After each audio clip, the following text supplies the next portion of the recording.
Hello guys, another day, another vlog.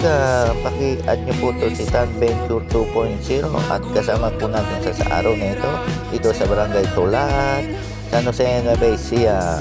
Salamat po sa pag-follow nyo sa kanya. Paki-share and like po itong aking video. Thank you guys. Sinimulan na po natin na mag-hina si Tan Venture at natapos ko na po ang kanyang girlfriend na hinahan. Ayan po.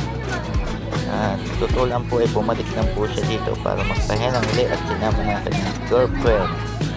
At mamaya po at kausapin po natin siya. Hintayin niyo po. Sige po.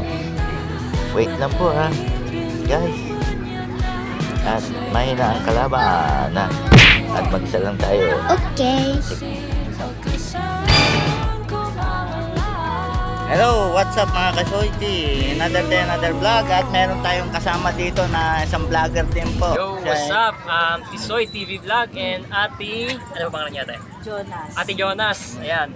Yung hinang nila din yung kahapon pa yan. Pulido-pulido pa rin ngayon. And then, magpapahinang din yung gift ko. Siya na pumunta. Ayan. Mahena rin siya. Yo. Oh, wow. Ano po, follow nyo po si Tan Venture 2.0. Lalo-lalo po si Kuya Tisoy TV Vlog. Ayan, sa mga naghahanap ng mga Hena. pulidong hena, mga SGC.